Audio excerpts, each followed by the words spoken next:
Today we are joined by special guest Todd Grima for SAMP Community Week. All right, Todd. Todd Grima grew up in a little island town us Melbourne folk call Tasmania. Representing Tasmania at state level in AFL, he was quickly brought across the Tasman to join the legendary Geelong Football Club. Todd knows what it takes to be at the top of his field, and that is sacrifice, which is why he's had it written permanently in ink on his body. After tasting success in the 2007 VFL Premiership side, for arguably the best ever reserves grand final team Geelong has ever seen, Todd tried his luck at a little-known Australian reality TV show, The Great Adventure. Unfortunately, Todd only lasted 5 weeks and the show only lasted 9. So then he quickly turned his undivided attention to property, his real passion besides footy. Fast creating his way in the commercial and industrial sector with CBRE in Adelaide, he was cutting his teeth in the south, and then Todd was quickly moved through the ranks at the largest commercial real estate services company in the world, none other than CBRE, collecting awards along the way and joining million-dollar clubs in his travels. Todd now sits as a director for the Asia Pacific, focusing on where his passion lie in industrial and logistics. Last year, Todd was awarded the CBR Leadership Award as Market Leader and the REIV's Commercial Sales Person of the Year Award. Ladies and gentlemen, the one and only superstar, Mr. Todd Grima. Thanks for that, mate. That was a very, very kind intro. Had a few memories brought back there, and it's good to be here chatting with you. Mate, thanks for joining us for and having a chat for SAMP Community Week. I guess right off the bat, it's the topic that we can't avoid at the moment. How's life changed for you at CBRE in the industrial sector, and how are you managing a COVID way of life and working? Yeah, mate, it's certainly been a huge change to to our typical work week or work day, and sort of just thinking before the call, it's going back as long as end of February, start of March when this really started to take effect, and it's certainly had a huge impact on every single person. It certainly has really turned our worlds upside down. So fortunately for myself and my direct team in the industrial sector has remained really strong on the back of e-commerce growth. Online sales has been relied on more than ever, and we've seen a new demographic of purchaser with the likes of the older generation that would have never been started using that space, have been forced to do so with buying groceries and the like online. But the biggest challenge I think for everyone is staying focused and staying motivated. You're spending so much time being chained to the desk, and I think that for a lot of people it's how they keep focused and not drift off. And I think there's a few key things that I think that I do that I think people would implement to help with that. One of them is from a social media point of view. I think you stop to check Facebook or Instagram or something like that, the amount of time it takes you to then refocus on the tasks that you're working on, you don't realise how long that actually is before you're back into what you're doing. And the other thing is regular breaks. So many people are just spending huge periods of time at their desk. For me, I generally have 6 breaks during the day, so I'll do 3 physical and 3 food. So physical activity can be as simple as just a short walk, like a body weight circuit, getting up and doing a few lunges, a few push-ups, a few sit-ups. What that does is it gets your blood pumping, get your heart going, and instead of drinking 10 coffees, which you sometimes feel, because you feel a lot more tired when you're doing a normal day, you'll find yourself really lethargic, and that's because you're sitting there and you're not active. So again, just a little bit of every couple of hours, just get up and do something, move around, and then when you come back to the desk, it helps you refocus. My average day is probably about 12 hours. So I spread those lunch breaks and those exercise breaks across that day. So when I'm coming back, that I'm focused. Because what you'll find if you don't do that, you'll spend long periods of time where you're just drifting off the ferries and your productivity really drops. Sure, yeah. Well, that's a good message. Get off social media, ladies and gentlemen. Well, yeah, at least it's your job. Unless you're a social media influencer, that doesn't work. But for a typical person, it just can absorb so much of your time and energy, and it really does affect your productivity. So again, check it when you wake up in the morning. Check it, once you close the laptop. Spend some time on it at night, but every 10 minutes, you'll find yourself far more productive. That's great advice. Nice, thanks, Todd. All right, can you give our community a little bit of an insight into the day-to-day life as being Director of Industrial Logistics for CBRE? Yeah, mate, so just following on from, my breakdown of and putting my day into intervals, really my typical day actually varies quite a lot, depending on what meetings I have scheduled. But for me, my focus through all of COVID has been to still have that face-to-face interaction. So I've always been one that operates on the basis of getting to know someone personally, going, having a coffee, having a beer, really getting to know someone. And you can't get to know someone or build rapport like you can when you're looking at someone in the eyes and talking to them. So while we can't physically have that face-to-face interaction, we can still do it via portals like Zoom or Google Meets, and that's a huge part of business for us in today's generation and will be for years to come. So I'm really focused on trying to do 3 to 4 Zoom meetings per day with key clients or pitching for new business or trying to close out deals, and being able to see someone's reaction to what you're saying is crucial. So again, whatever industry you're in, if you want to build rapport, build relationships, help with closing new business or closing deals out or winning new business, try and do as much face-to-face meetings as you can. I just can't stress that enough. And the other thing would be is over communicating. So you can't do 100 Zoom calls a day, but over communicating with my clients at the moment is crucial. So, whether that's via a text message, phone call, emails, whatever it is just touching base with them, checking in to make sure they're going okay, and where you can help.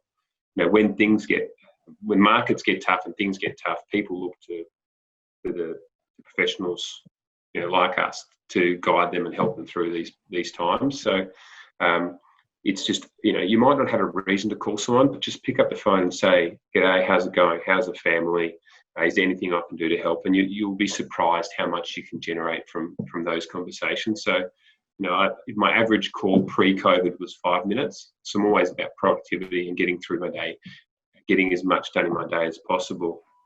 Now my average call is probably 20 minutes now, just because I'm spending more time on the phone, providing more time and more guidance. People that are looking for it now, more than ever. So you almost turned into a bit of a support worker or a counsellor for your clients as well. 100%, yeah.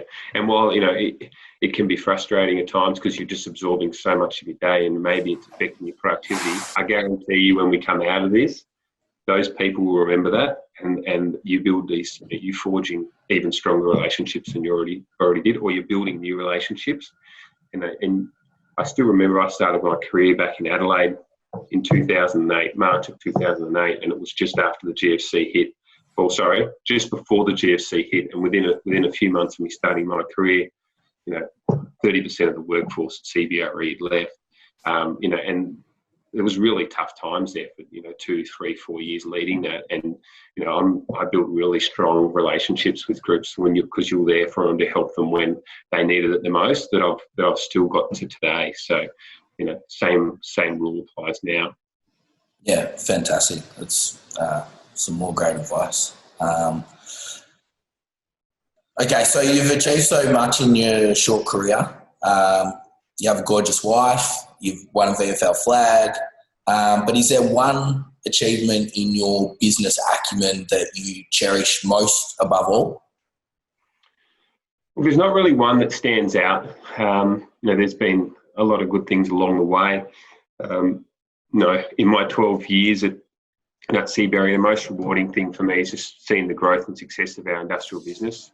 When I relocated to Victoria, it would have been 8 years ago now, after starting my career in Adelaide, we were an office of 8 or industrial business of 8 to 10, and we're circa 50 operators now, and the group really understands each other. We've built a really great culture and camaraderie together, and that's driving unbelievable results for us and a dominant market share. And then once you've built something like that, and you've got guys that have been together now for 5-10 years, you have the financial benefit that comes from that. And real estate's one of those ones where it can be quite a selfish game. But I think that the best teams that can work together and share information ultimately have the most success for the longest period of time. So I think I've been able to ride a really big wave of a great team of guys and girls that has sort of resulted in,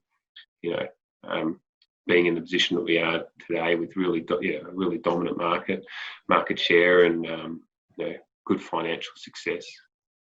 Yeah, I think it's a common theme amongst the elite leaders in their field, the selflessness as a key trait, and it's not so much about the personal rewards and accolades, but more about the overall success of the team. Exactly, and one of my biggest clients always says there's no point having you being the number one by a mile and everyone else is down on the ground doing nothing. You enjoy it more when you have people that are succeeding around you as well, so you can enjoy it together. So I think that's one thing I've really enjoyed across my last 12 years at CBRE. Fantastic.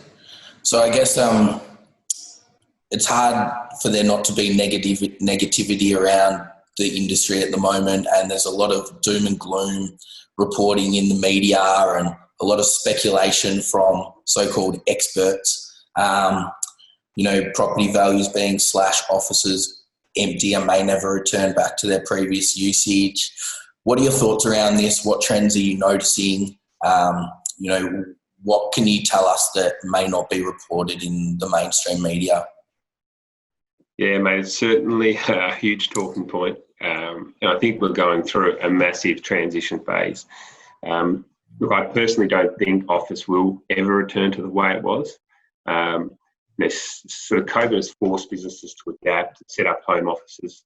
For a number of groups I've spoken with, they've been shocked with the productivity of their staff. I think there was a few doubters out there when they were forced to send their workforce home that they were going to be goofing off and the productivity wouldn't be there. But I think most people have been shocked by the way it's worked, and I think that it works really well for a lot of people. Some it doesn't, depending on your situation at home. Depending on whether you've got your own personal space, whether you've got kids, whether you've got pets, and all that sort of stuff. But I think people have enjoyed the freedom of working from home and having a bit more of a flexible work day. And I think that going forward, the group added to their employer that they can work from home successfully will probably get the benefit of having flexible arrangements moving forward. We've seen, I've personally seen a huge increase in requirements for data centre groups who are looking to buy land, the additional storage requirements that's going to be driven by the remote working environment. And it's certainly going to be an interesting period for office. No doubt retail is going through huge changes. It already was going through massive changes with the growth of online sales and e-commerce. This has amplified that considerably. We can't go anywhere. We can't go to the shops, so we've been forced to shop online. So again, I think retail has got a really rocky road ahead. It's going to be an interesting period. I reckon over the next 5 years, it's going to be interesting to watch how that does affect that market. I think retail is still going to be the hardest hit. I think there will always be a market for shopping centres that can offer, an all-round experience with, movie theatres and bowling alleys and good food.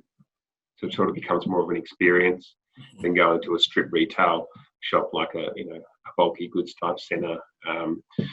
So look, it's going to be a really, really tough period for office and retail. I think there might be a bit of resurgence of suburban office. I think what this has shown is that we don't have to have a head office in the CBD. I think that there'll be potentially more suburban offices set up, and I think inner fringe areas will benefit from that. I think that might be a trend we start to see. From an industrial point of view, we're really insulated due to the growth of obviously of online and e-commerce. We represent the likes of Amazon, Vita Excel, New Aim, and they're some of the largest e-com businesses in the market, and their growth through COVID has been astounding. They've all had record-breaking years. Another example is Catch of the Day, we're all very familiar with. They're a large e-commerce business. They recently sold to Wesfarmers, and in the last 12 months, their growth has been north of 400%. This is just, the growth of these business, that directly relates to their warehousing and storage requirements as well. So as their sales grow, they need to hold more inventory. So they're needing more and more warehousing space. So the absorption of warehouse space on the back of the growth of these e-com businesses has been huge. An example of that is Amazon recently leased a 200,000 square metre distribution centre in Sydney, which has been developed by Goodman. So it's just crazy what's happening from an e-commerce perspective. So while retail may be suffering in the short-term future, there's a lot of growth happening in the industrial space. Yeah, correct, mate. And look, retailers are effectively driving this through their online portals. So when we're chatting to big retailers that have warehousing requirements, they're saying that their focus is going all to online. Look, I still think there's always going to be, we're always going to want to go in and try something on, see it, touch it, feel it. But however, the way that the experience of online is just getting better and better with free returns and the time of delivery. That's a big focus for a lot of these groups, is how they can reduce delivery times. For example, in the US, Amazon Prime is delivery within 2 hours of making an order, and there's thousands of products. It's probably never going to get to that stage in Australia, but it's certainly a big focus on reducing those times. So I think that there's always going to be a demand for people to want to touch and feel, but it's getting less and less. And I think that retail's going to suffer badly, in my opinion, over the next period of time as this continues. You touched on the lack of requirement for having a head office in the CBD. Have you heard much talk around the postcode 3000 initiative or reconverting office buildings into residential and changing usage, perhaps like what they did in the early 90s with the old 1920s and 30s buildings and reconverted the old offices into apartments? Is there any talk of that yet? Or yeah, look, I think it may be a little too early. Look, there's certainly a lot of uncertainty, and it's going to be a tough period for CBD office. Look, I think that it's probably going to be a time will tell where they'll monitor the market, they'll monitor the office, they'll monitor how many people are returning to the workforce in the CBD over the next 12, 18, 24 months. And I think that'll dictate what happens. I don't think people will be necessarily racing out to convert their office tower to a residential tower. But I certainly think that it'll be on the agenda if we don't see significant swing back to office return to the way it was. So it's going to be an interesting period, and I think time will tell, but I think it's certainly a chance of that happening. Great. So I guess that's some really good insight for us in the current market. If I was an investor looking to invest in the commercial space, where would you be guiding me? Well, mate, I'm very micro industrial. It's my baby. It has been for the last 12 years. So for me, it'd be going heavy into industrial. And it's already happening. We're seeing the likes of GPT and Charter Hall and those bigger REITs trading in their shopping centres and retail and going heavy into industrial. And again, purely on the back of the growth for e-commerce. There was recently an article released by Prologis, which is one of the largest industrial landlords in the world, and they were saying that forecast that warehousing requirements globally will double in the next 10 years. So what we're currently storing now, the requirement for storage will double in the next 10 years. So I think that for me, and living and breathing it every day, it's really clear to me that industrial is only going to go from strength to strength. And to put it in perspective, only about 10% of all goods purchased in Australia currently are online. And our generation, you would think that, we probably, I know me personally, and certainly my wife, she's very good at shopping online.